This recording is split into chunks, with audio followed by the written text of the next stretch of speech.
भवो भवान्या निधनं प्रजापतिर्रसत्कृताया अवगम्य नारदात। नारद जी के द्वारा जब पूरा समाचार भगवान भोलेनाथ ने विस्तार से सुना तो क्रोध से भरकर भगवान भोलेनाथ बहुत क्रोध में भर गए और क्रोध में भर करके बोले कि यदि आज तक दक्ष प्रजापति बचा रहा ना तो केवल सती के नाते, क्योंकि सती हमारी पत्नी और पत्नी का पिता है, इसलिए दक्ष क्षमा का पात्र बना रहा। अब जब सती ही नहीं रही तो अब संबंध कैसा, अब पात्रता समाप्त कर देंगे, पात्रता समाप्त है, अब कोई मतलब नहीं है। भगवान भोलेनाथ ने अपनी जटा उखाड़ कर पटक दिया और देखते ही देखते भगवान भोलेनाथ की जटा से एक विशाल विकराल महापुरुष प्रकट हो गया। कराल दृष्टो ज्वलदग्निमूर्तजा कपालमाले विविधोद्यतायुध। अनेक प्रकार के आयुध, चमचमाते चमचमाती आंखें और बड़े बड़े विशाल केस, बड़े बाल लगा रखा था, जैसे मूर्तिमान काल खड़ा हो गया हो। हाथ में एक बड़ा त्रिशूल धारण किए हुए वह वीर महापुरुष जैसा हाथ जोड़, वीर पुरुष जैसे हाथ जोड़ कर बोला कि हे भोलेनाथ, मुझे आज्ञा क्या है। भगवान भोलेनाथ ने कहा कि भो वीर ते भद्रम, भो वीर ते भद्रम, हे वीर तेरा कल्याण हो। उसी का नाम हो गया वीरभद्र। भगवान भोलेनाथ ने आदेश दिया कि दक्षम यज्ञ सयज्ञम तजहि, जाओ दक्ष को यज्ञ सहित समाप्त कर दो, दक्ष को यज्ञ के सहित समाप्त कर दो। अब उनको आदेश मिला तो वीरभद्र वेग से दौड़ा, बड़े तेज दौड़ा, वेग मतलब तेज से दौड़ा। और जो भूत प्रेत आदि यज्ञ से पराजित होकर पिट कर आ रहे थे ना, उन्होंने जब वीरभद्र को देखा तो उन्हें भी बड़ा जोश आ गया। बोले अब डरने की आवश्यकता नहीं है, चलो जिन्होंने हमारी पिटाई की चुन चुन के बदला लेंगे अब उनसे। भूत प्रेतों में जोश आ गया। और भूत प्रेतों का शरीर तो वायु प्रधान होता है ना, इतने वेग से दौड़े कि तूफान आ गया और वह तूफान आकाश तक जा छा गया। यज्ञ के देवता उस तूफान को देख करके चक्कर में पड़ गए।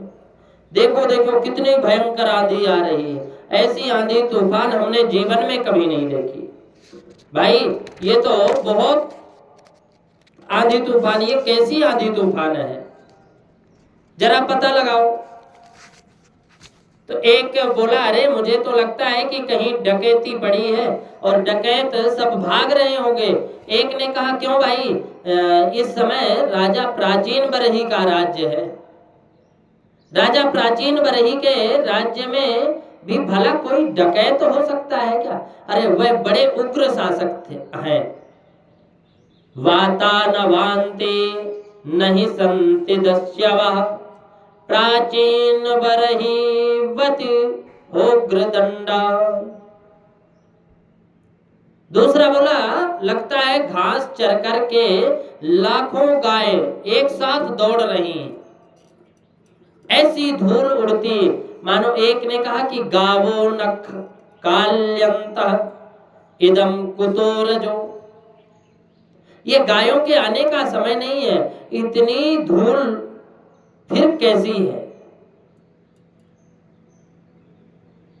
एक तो बोला कि मुझे लगता है कि प्रलय होने वाला है।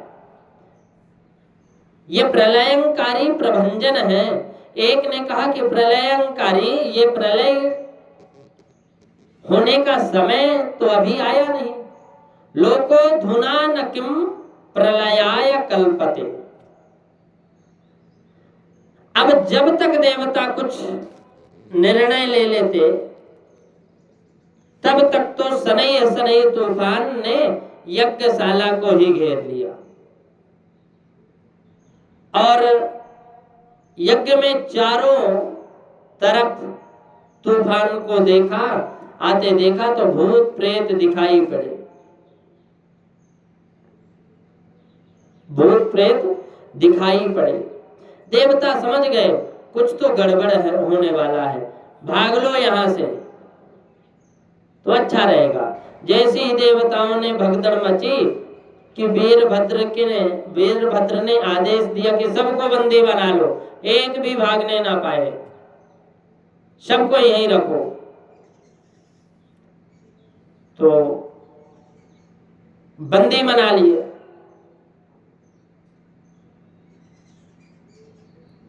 और बंदी बना करके दौड़ दौड़ करके भूत प्रेतों ने देवताओं को पकड़ना प्रारंभ कर दिया। भृगुम बबंध मणिमान वीरभद्रम प्रजापतिम चंडी सह भूषणम देवम भगम नंदेश्वरो हरि। भगवान के चरणों में भगवान भोलेनाथ की ऐसी लीला शायद किसी ने नहीं देखा। भगवान भोलेनाथ भी मुस्कुरा पड़े और कहा अच्छा ठीक है, पूरी दाढ़ी तो नहीं मिलेगी। इसके पूर्व की कथा है, भृगुम बबंध मणिमान वीरभद्र प्रजापति। कहते हैं कि जिसकी पकड़ में जो आ गया उसी को धर पकड़ा और भृगु मुनि उठकर भागे तो मणिमान नाम के एक भृगु जी को दबोचा, पकड़ लिया और वीरभद्र ने दौड़ाकर प्रजापति दक्ष को पकड़ लिया। किसी ने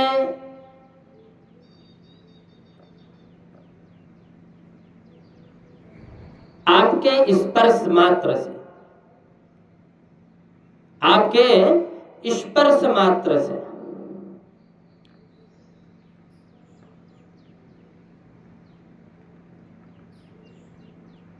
ये कार्यक्रम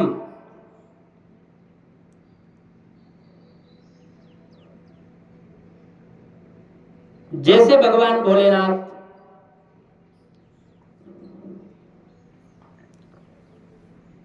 की कृपा हो तो फिर कहीं बाधा आने वाली नहीं। अब जिससे भगवान भोलेनाथ ही कुपित तो हो जाए फिर क्या मिलने वाला है। चंडीसा भूषणम देवम भगमनंदीश्वरो गृहीत।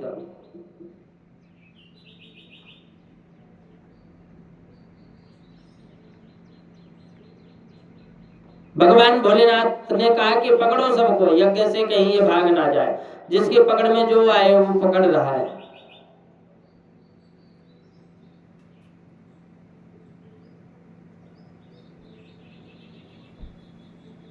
और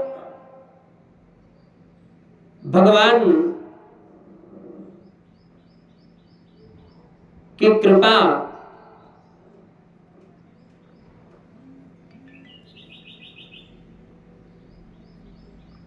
राम जी ने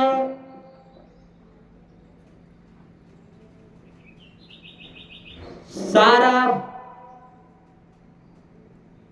ये खेल भगवान का है, राम जी का ही किया हुआ। राम जी की बिना मर्जी कुछ नहीं होता, ठाकुर जी के बिना मर्जी कुछ भी नहीं होते, कोई भी पत्ता नहीं हिलता। आनंद आ रहा है उस मंच में, उस मंच में आनंद आ रहा है। किसी को पकड़ में जो आ जाए ना वो इधर पकड़ा। भृगु जी को उठकर जैसे भागे तो मणिमान नाम का एक दबोच लिया, वीरभद्र ने प्रजापति को दबोच लिया, ऐसे जितने भी थे सबको पकड़ लिया। भूतों से वीरभद्र ने पूछा कि आप बताइए इन्हें दंड क्या दिया जाए, इन्हें दंड क्या किया जाए।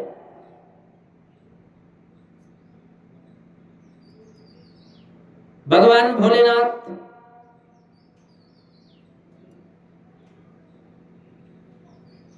भगवान भोलेनाथ की कृपा,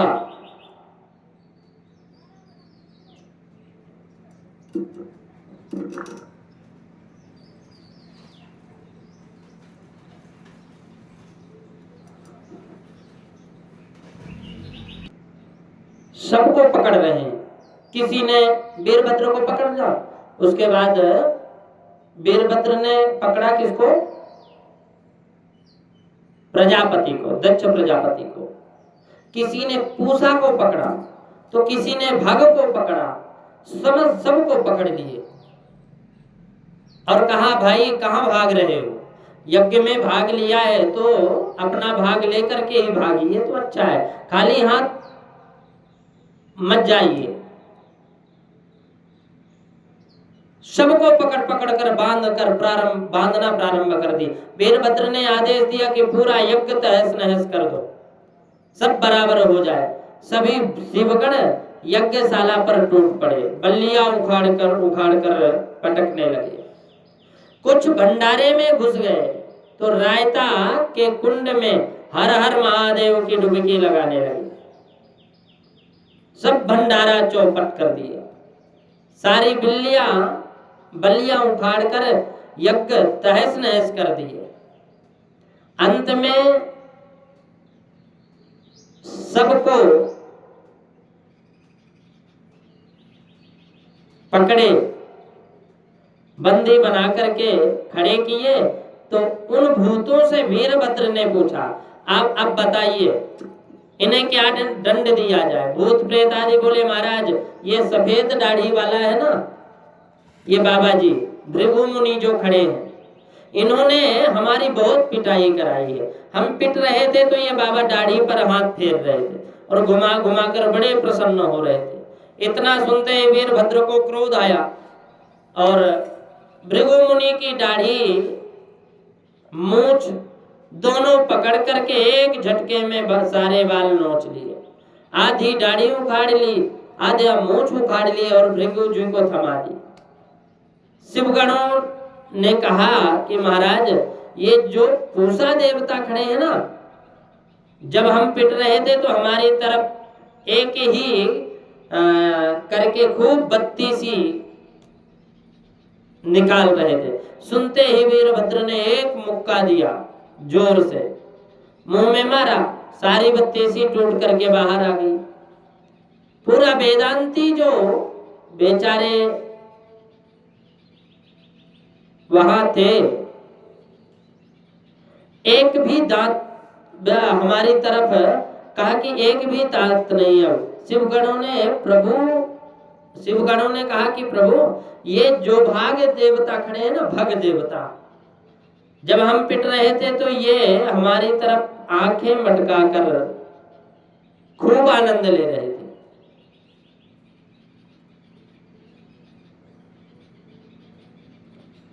और इस प्रकार से जितने देवी देवता सम्मिलित हुए सब अंग प्रत्यंग विहीन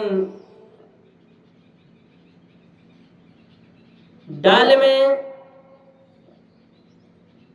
अंग प्रत्यंग विहीन करके दक्ष का सिर उखाड़ करके हवन कुंड में स्वाहा कर दिया। भगवान भोलेनाथ की जय जयकार होने लगी। भगवान भोलेनाथ की आज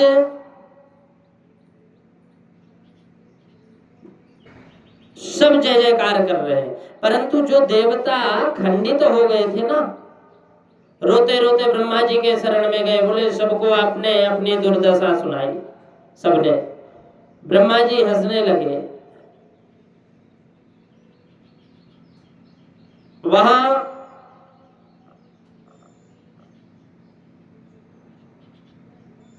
राम जी की, ठाकुर जी की कृपा,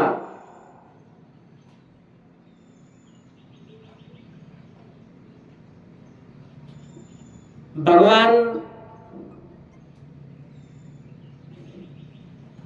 भोलेनाथ बड़े दयालु।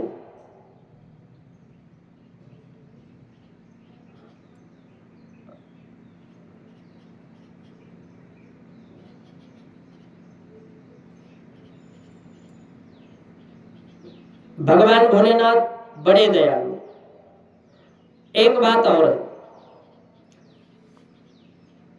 जब भगवान ये देवता खंडित हो गए थे ना, तो ये सब रोते रोते ब्रह्मा जी के पास गए और अपनी अपनी दुर्दशा सुनाना प्रारंभ कर दिए। ब्रह्मा जी हंसने लगे, अरे देवताओं, बिना विचारे जो करे सो पाछे पछताए।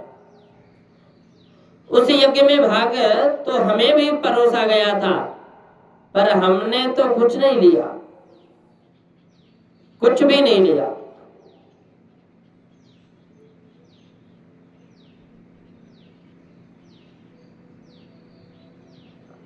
भगवान भोलेनाथ की ऐसी लीला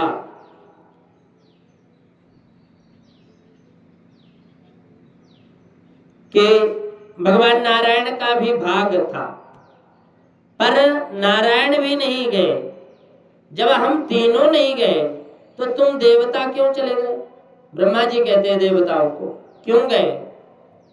तुमने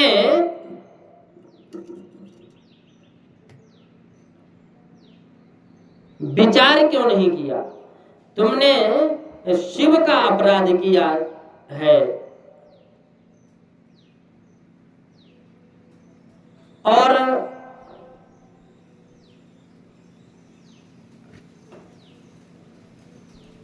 कहते हैं कि भगवान भोलेनाथ क्षणे रुष्ट क्षणे तुष्ट रुष्ट तुष्ट क्षणे क्षणे, जितनी जल्दी नाराज होते हैं ना भगवान भोलेनाथ, उतनी ही जल्दी प्रसन्न हो जाते हैं। क्यों? क्योंकि वो आशुतोष हैं, वो आशुतोष हैं, वो खड़े हो जाते हैं। सभी देवताओं को लेकर ब्रह्मा जी पधारे, देवता सहित भगवान के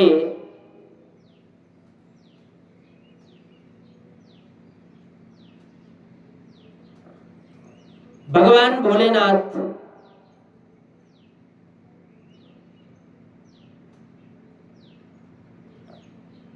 आज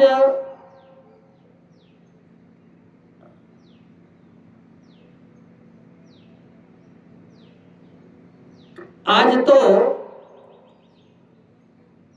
कहते हैं कि भगवान तुरंत प्रसन्न होते हैं और तुरंत क्रोधी होते हैं। क्षणे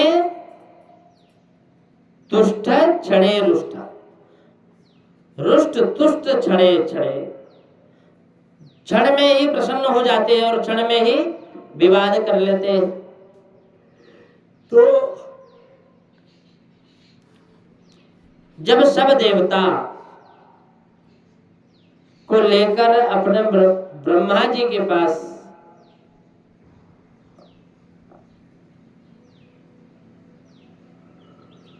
भगवान बहुत जल्दी प्रसन्न होते हैं, और प्रसन्नता का यही कारण है कि वो ज्यादा से ज्यादा भगवान भोलेनाथ आज भी राम नाम नहीं छोड़ते। राम नाम नहीं छोड़ते।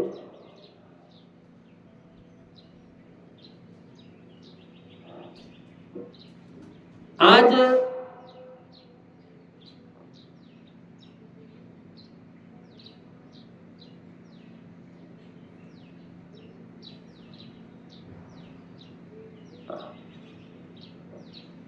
ठाकुर जी की ही कृपा है और ठाकुर जी के नाम का प्रभाव ऐसा है कि क्षण में ही क्रोध और क्षण में ही नॉर्मल हो जाते हैं। भजन करने वालों को क्रोध भी आएगा, लेकिन वो जिस क्षण क्रोध आया और अगले क्षण वो क्रोध शांत हो जाता है। तो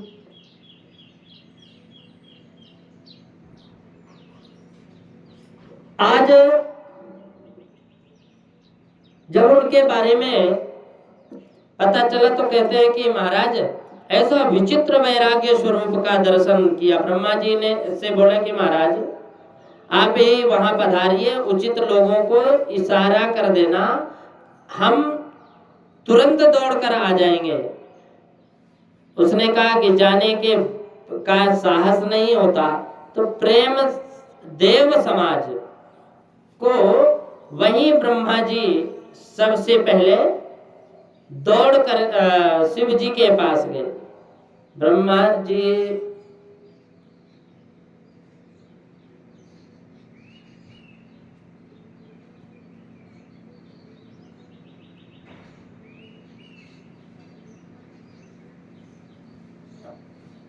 भगवान भोलेनाथ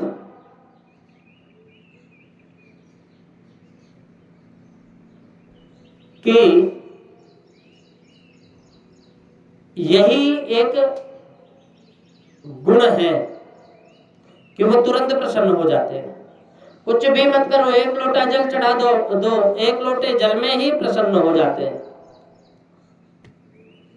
ब्रह्मा जी देखते ही देखते भोले बाबा खड़े हो गए और ब्रह्मा जी को प्रणाम करके आदर से के साथ आसन दिया और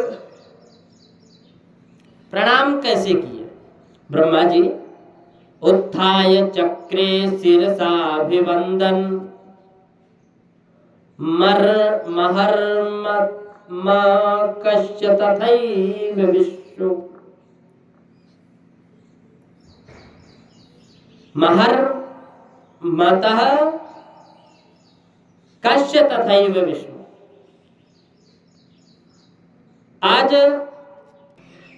एक नाम भगवान का आशुतोष है, क्योंकि वो जल्दी प्रसन्न भी हो जाते हैं। क्षणे रुष्टे क्षणे तुष्टे, रुष्ट भी हो जाते हैं क्षण में और प्रसन्न भी हो जाते हैं जल्दी।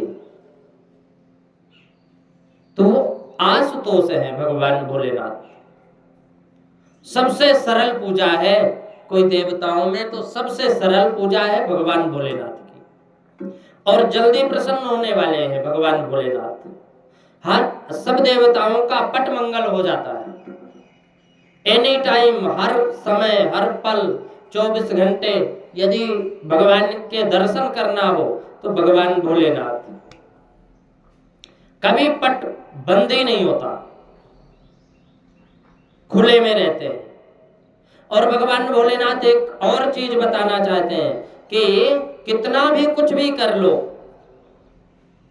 कितनी भी संपत्ति एकत्रित कर लो, लेकिन तुम्हें लास्ट में आना पड़ेगा मेरे पास।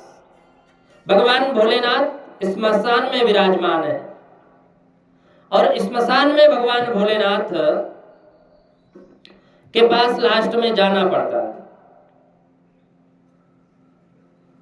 यहां सब देवताओं को लेकर के ब्रह्मा जी पधारे। जैसे ही ब्रह्मा जी कैलाश पर्वत पर आए तो देखा कि भोलेनाथ एक विशाल बरगद के नीचे विराजमान है। तो देवताओं ने दूर से भोलेनाथ के उस विचित्र वैराग्य स्वरूप का दर्शन किया और ब्रह्मा जी बोले कि महाराज आप ही वहां पधारिए और उचित लगे तो हमें इशारा कर देना, हम तुरंत दौड़कर आ जाएंगे। उनके पास जाने का साहस नहीं होता, तो देव समाज को वहीं बैठाकर ब्रह्मा जी सबसे पहले शिव जी के पास गए। ब्रह्मा जी को देखते ही भगवान भोलेनाथ खड़े हो गए और भगवान भोलेनाथ ब्रह्मा जी को प्रणाम करके आदर के साथ आसन दिया। और प्रणाम कैसे करते हैं? उत्थाय चक्रे शिरसाभिवंदन महर्मत महाकश्यथैव विष्णु। जैसे भगवान वामन भगवान कश्यप को पिता होने के नाते प्रणाम करते हैं ना, भगवान वामन साक्षात नारायण विष्णु है, पर व्यवहार जगत में कश्यप जी उनके पिताजी हैं। इसलिए वामन भगवान को प्रणाम करना पड़ता है।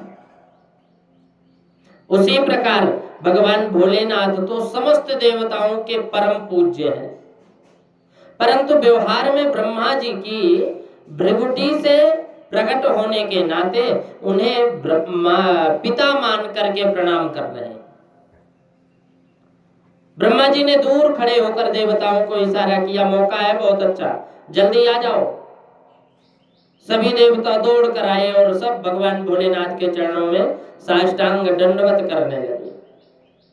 ब्रह्मा जी ने थोड़ी सिफारिश कर दी, बोले महाराज इन पर दया करो, ये भृगु जी ने अपने मन की बात कहनी चाहिए। कुछ पर इनका स्वभाव था कि बात करते करते दाढ़ी पर हाथ फेरते थे, इनका स्वभाव था। कई लोगों का स्वभाव हो जाता है कि दाढ़ी में हाथ फेरने लगते। तो जैसे ही दाढ़ी पर हाथ फेरने के लिए हाथ ऊपर उठाए कि दाढ़ी में एक भी बाल नहीं। इतने बेचारे शर्मिंदा हुए कि मुंह लटका कर ही रह गए, कुछ बोल ही नहीं पाए। ब्रह्मा जी ने ही कहा कि हे भगवान भोलेनाथ इन पर दया करो, ये बिना दाढ़ी के रह नहीं पाएंगे, इनके स्वभाव में आ गया है और इनकी दाढ़ी आपके विरोधी यज्ञ में स्वाहा हो गई। भगवान भोलेनाथ मुस्कुरान पड़े, अच्छा ठीक है, पूरी दाढ़ी तो नहीं लेकिन आधी दाढ़ी मिलेगी, परंतु आगे आगे थोड़ी सी दाढ़ी आपको अलग आएगी। जाओ हमारा आशीर्वाद है। भृगु बोले बस बस महाराज, इतने में काम चल जाएगा, कुछ होना जरूर चाहिए। पूषा देवता तुरंत आगे बढ़े, महाराज मुंह में एक भी दांत नहीं बचे, सारी दंतावली बाहर निकाल दी, कैसे भोजन करूंगा? भगवान भोलेनाथ ने कहा कि सत्तू घोल कर पियो, दांत की कोई आवश्यकता नहीं है, जरूरत नहीं है, पिष्ट भूख बन जाओ। भग देवता ने कहा कि देखो आंख फोड़ दी, मैं तो अंधा ही हूं। भगवान भोलेनाथ ने कहा कि तुम मित्र देवता की दृष्टि से देख सकोगे। एक प्रकार से समस्त देवताओं को स्वस्थ करते हुए जब भगवान भोलेनाथ थोड़े अनुकूल दिखाई पड़े, तब देवताओं ने कहा कि सरकार चलकर उस यज्ञ को भी सफल कर दीजिए। भगवान भोलेनाथ ने कहा कि यज्ञ में भाग तो मिलने वाला नहीं है, हम जाकर के क्या करेंगे, वहां तो कुछ मिलने वाला नहीं है।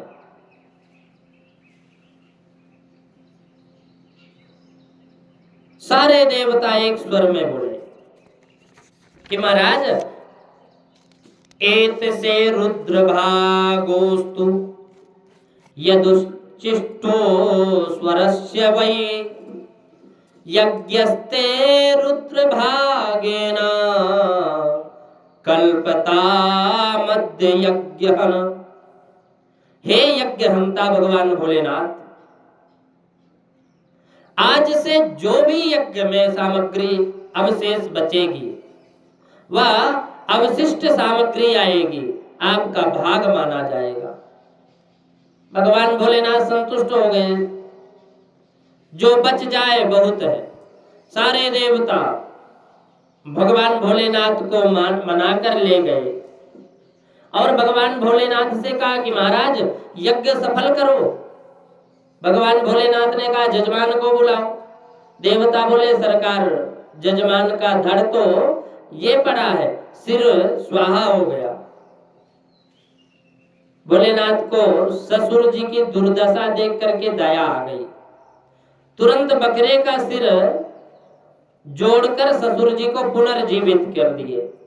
अब दक्ष के धड़ जब बकरे का सिर लगाए पुनर्जीवित हुए तो भगवान भोलेनाथ की महिमा को समझा। सती के वियोग का स्मरण आया, गदगद कंठ हो गए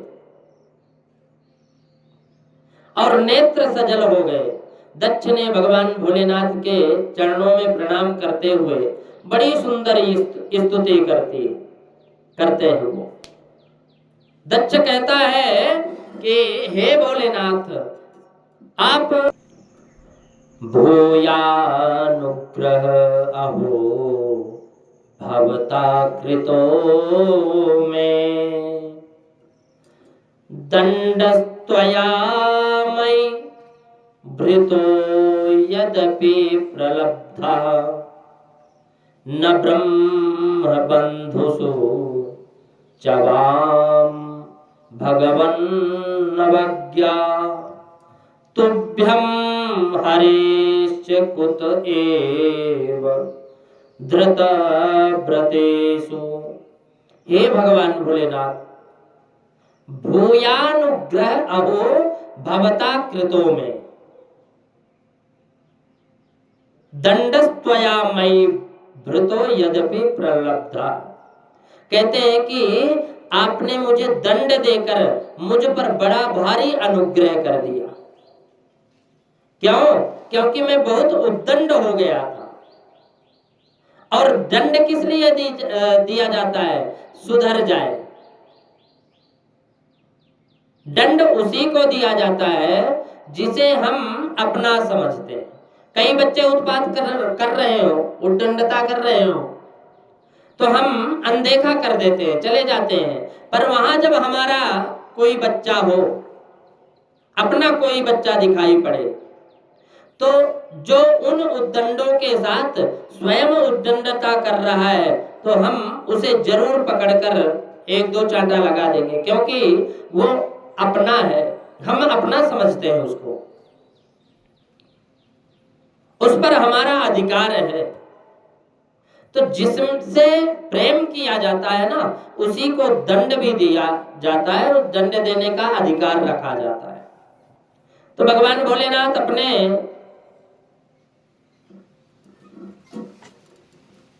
भगवान भोलेनाथ को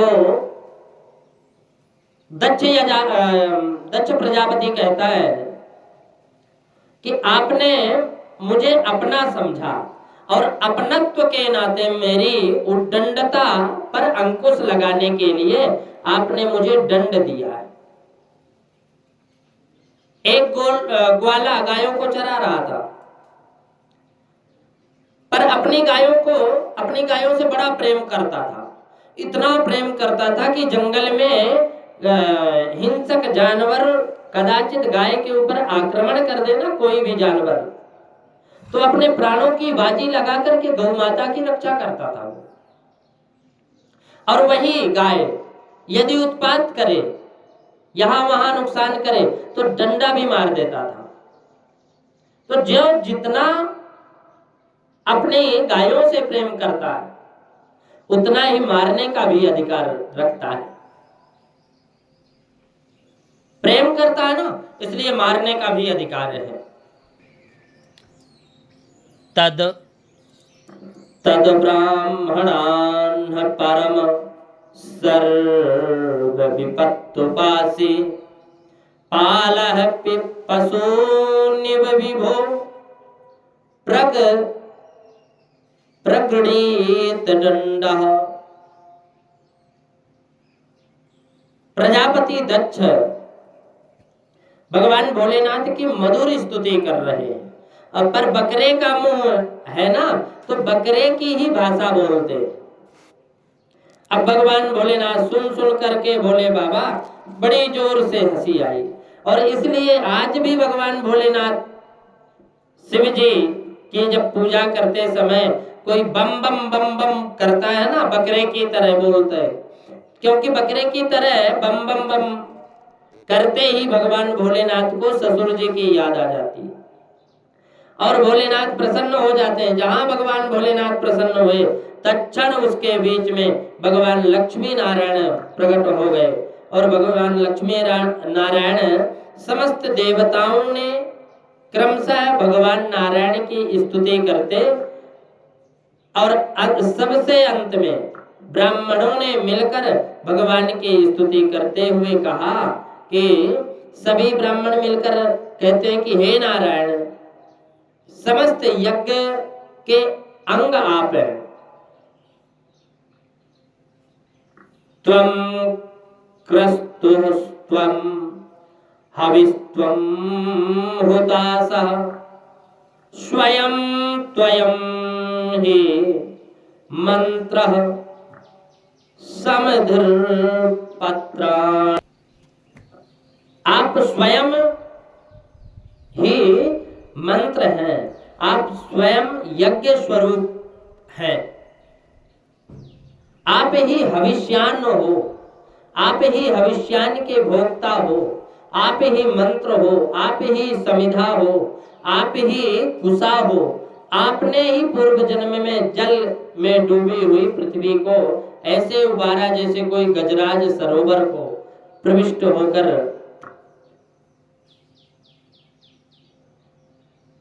कमल नैनी कमलिनी को उखाड़ कर चला जाता है ना। जब अब गजराज को कमलिनी को उखाड़ने में क्या कष्ट हो लगे,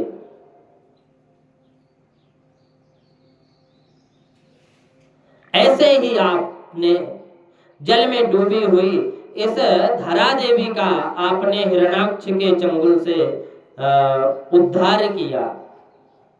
आपने पशुओं को देखा होगा, प्रायः जल में से सब जब बाहर निकलते हैं तो अपने शरीर को बड़े जोर से हिलाते हैं और ऐसे ही भगवान वाराह रूप में जब जल में प्रविष्ट हुए और पृथ्वी को बाहर लेकर के यथास्थान विराजमान करके अपने शरीर को इतनी जोर से हिलाया झटकाया कि भगवान वाराह देव के रोम कूप धरा पर गिर गए और वो कुश बन करके प्रकट हो गए, जो समस्त यज्ञों के शुभ कार्यों को संपन्न करते हैं ना। प्रत्येक कार्यों में कुश का प्रयोग सबसे पहले किया जाता है, क्योंकि ये कुश साक्षात भगवान वाराह के रोम कूप है। इस प्रकार भगवान की स्तुति सुंदर करते हैं। भगवान ने सबको समझाया। भगवान कहते हैं कि अहम ब्रह्माश्च सर्वश्च जगतः कारणम परम। हे भगवान कहते हैं, भगवान बोले कि देखो भाई, मुझ में ब्रह्मा में और भगवान भोलेनाथ में किसी भी प्रकार का कोई भेदभाव मत रखो। मैं ही ब्रह्मा बन करके सृजन करता हूँ, तो मैं ही विष्णु बन करके पालन करता हूँ और मैं ही रुद्र बन करके संहार करता हूँ। तीनों रूप मेरे ही स्वरूप है। शिवस्य हृदयम विष्णु विष्णुश्च हृदयम शिवम। भगवान भोलेनाथ के हृदय में विष्णु भगवान विराजमान है और विष्णु भगवान के हृदय में भगवान शिव विराजमान है। कौन पुजारी, कौन पूज्य, कौन प्रेमी, कौन प्रेमास्पद, कह पाना बहुत कठिन है। परस्पर दो चकोर दो चंदा। भगवान भोलेनाथ राम जी को अपना इष्ट मानकर राम कथा भवानी को सुनाते हैं और राम कथा सुनने के लिए कभी हंस बनकर कागभूषुंड जी के पास आते हैं, तो कभी सती जी को लेकर के अगस्त महर्षि के पास जाते हैं। राम कथा के परम रसिक हैं भगवान भोलेनाथ। रचि महेश निज मानस राखा। सबसे पहले रामायण की रचना भगवान भोलेनाथ ने की, परंतु जब शिव भक्तों की बात आवे तो सबसे पहले भगवान नारायण ऐसे शिव भक्त हैं कि 1000 कमल नित्य चढ़ाते थे, पर एक दिन पूजा में एक कमल कम पड़ गया तो विष्णु जी विचार करने लगे कैसे पूर्ति करें। भगवान भोलेनाथ पर समर्पित कर दिया। क्या एक कहते हैं कि लोग मुझे कहते हैं कि पुंडरीकाक्ष, और जब हमें पुंडरीकाक्ष कहते हैं ना तो अपना नेत्र ही भगवान ने निकाल कर भगवान भोलेनाथ को समर्पित कर दिए। ऐसे शिव भक्त हैं। वैष्णवों की बात आवे तो भगवान शिव सबसे आगे, शैवों की बात आवे तो भगवान विष्णु सबसे आगे। दोनों एक दूसरे के उपासक हैं। राम जी महाराज लंका पर विजय पाने के लिए भोलेनाथ को रामेश्वरम के रूप में प्रतिष्ठापित करके पूजन करते हैं, विधिवत पूजन करते हैं और नाम देते हैं रामेश्वर। भक्तों ने पूछा इसका अर्थ क्या होगा, इसका अर्थ बता दीजिए। तो राम जी ने अर्थ कर दिया, राम जी ने रामेश्वर का अर्थ कर दिए। बोले कि रामस्य ईश्वर है, सा रामेश्वर है। राम का जो ईश्वर है वह रामेश्वर है, राम का ईश्वर वही रामेश्वर है। तो भगवान भोलेनाथ प्रकट होकर के बोले नहीं नहीं ये अर्थ नहीं होगा। भक्तों ने पूछा क्या होगा महाराज, आप तो बता दीजिए।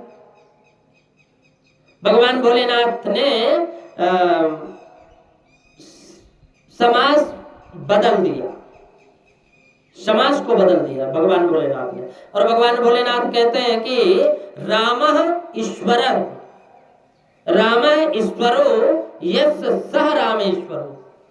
राम है जिनके ईश्वर, जिनके ईश्वर राम है उनका नाम है रामेश्वर। इन्होंने राम जी को अपना ईश्वर बना लिया, सिद्ध कर दिया भगवान भोलेनाथ। इसलिए दोनों एक दूसरे के पूरक हैं, इसीलिए इनमें किसी भी प्रकार का भेद नहीं है। आजकल के संत तो बनते हैं, मैं कोई बुराई नहीं करता, लेकिन उनमें संत के गुण हो ये आवश्यकता नहीं है, उनको पद जरूर मिल जाए ये आवश्यकता है आजकल के हम लोगों का, संतों का। विडंबना ये है कि गृहस्थ में रहते हुए जगत गुरु बन जाते हैं। कुछ पैसा दे दो, कुछ पैसों से ही जगत गुरु का पद प्राप्त हो जाता है। लेकिन पहले के पूर्व जो संत थे, गुरु लोग थे, वो जितना विरक्त होते थे और जितने सिद्ध कोटि के संत होते थे उतने ही बड़े होते थे, उतने प्रभावशाली होते थे। आज प्रभावशाली कौन है? जिनके पास पैसा है, 10-20 हजार 50 हजार जिनके पास चेला चाटी है, रोज उनकी जय जयकार कोई करता है, भले अंदर वो खोखले पड़े हैं, खाली डिब्बा है। जाएंगे तो कुछ लेकर के नहीं जाएंगे साथ में। बड़े बड़े संत हुए हैं, तुलसीदास जी साधारण नाम है, उनमें कोई महामंडलेश्वर नहीं लगा, उनमें कोई जगत गुरु नहीं लगा, उनमें कोई शंकराचार्य नहीं लगा। साधारण संत हैं जिनको भगवान ने दर्शन दिए।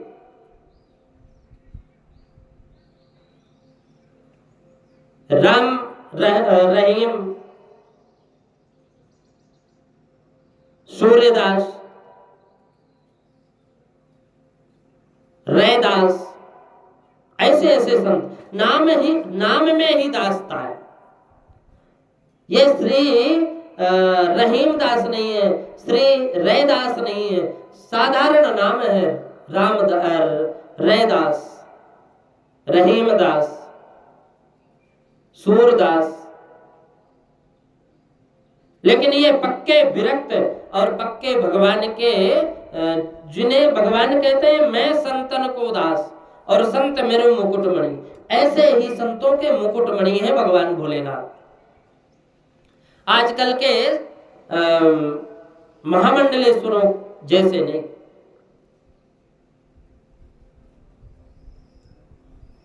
तो इसलिए अपने से बड़ा हम दूसरे को माने, हम अपने कर्म को बढ़ाएं। हमारे कर्म को जब हम अपने कर्म को बढ़ाएंगे तो हमारे कर्म को देख करके दूसरा अनुसरण करेगा और दूसरा नाम बढ़ाएगा।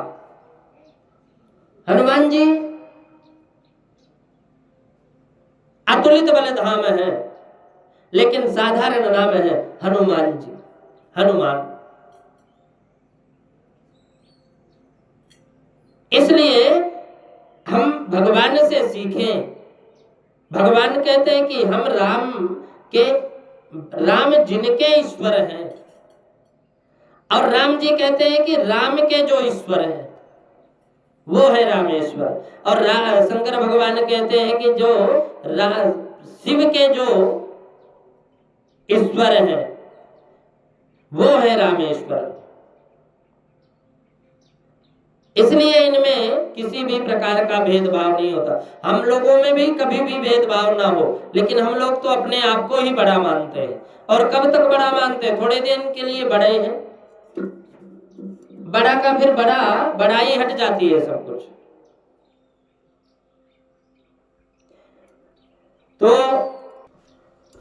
रामस्तत्पुरुषं ब्रूहे बहुव्रीहिं महेश्वर, रामेश्वर पदे प्राप्ते मुनयः कर्मधारयम्,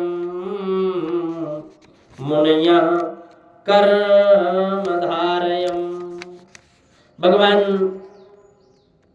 भोलेनाथ संहार देवता है, संहारक देवता, और उनका स्वरूप तो श्यामला होना चाहिए। और भगवान नारायण पालनहार है, अतः सत्व प्रधान होने से भगवान नारायण का स्वरूप गौरांग होना चाहिए। परंतु बात बिल्कुल विपरीत है। शिव जी कर्पूर की तरह गोरे हैं। कर्पूर गौरम करुणावतारम संसार सारम भुजगेंद्रहारम सदा वसंतम हृदयारविंदे भवं भवानी सहितम नमामि। जब हम भगवान नारायण पर दृष्टि डालते हैं तो नील सरोरुह नीलमणि, नील सरोरुह नीलमणि, नील नील धर श्याम, लाजहि तन शोभा निरख, कोटि कोटि सतकाम। जिन्हें गोरा होना चाहिए वह सांवले हैं, और जिन्हें सांवला होना चाहिए वो गोरा है, गोरे हैं। यह उल्टा इसलिए किया गया कि शिव का सतत ध्यान करते करते शिव जी की श्यामलता ही वह नारायण में समा गई, और नारायण का सतत ध्यान करते करते नारायण की जो गौरांग के रूप था, गौरांग रूप था, वह शिव जी में समा गया। इसलिए शिव जी कर्पूर के समान गौर वर्ण है और नारायण सांवले हो गए। विवाह के बाद कन्या का और विवाह के बाद कन्या का पति परमेश्वर हो जाता है। पर पति परमेश्वर का यह अर्थ नहीं होना चाहिए कि सास ससुर देवर जेठ आदि को आंख दिखाने लगे। हमें तो केवल पति देव से मतलब है और किसी को कोई मतलब नहीं। ये भी उचित नहीं है। ये परिवार में सबका आदर करते हुए समर्पण तो पति में होना चाहिए, पर सम्मान सबका करना चाहिए। इसी प्रकार इष्ट तो एक ही होना चाहिए, पर इष्ट में ही हमारा आत्मनिवेदन और आत्मसमर्पण होना चाहिए। सम्मान तो सभी देवताओं का करना चाहिए, सबका करना चाहिए, सबको सम्मान देना चाहिए। यही बात भगवान ने सभी को समझाई। मैत्रेय मुनि कहते हैं कि विदुर जी, यदि कारण था, यही कारण था कि माता सती ने देह त्याग दिया, अगले जन्म में हिमालय की पुत्री के रूप में प्रकट हुई, पुनः घोर तपस्या करके अंत में भगवान भोलेनाथ को ही प्रकट कर लिया और प्रसन्न किया, और फिर धूमधाम से बारात लेकर के भगवान भोलेनाथ आए, उन्हीं सती को पार्वती के रूप में पुनः प्राप्त कर लिए। श्री सीताराम जी महाराज की जय, शंकर भगवान की जय, श्रीमद्भागवत महापुराण की जय।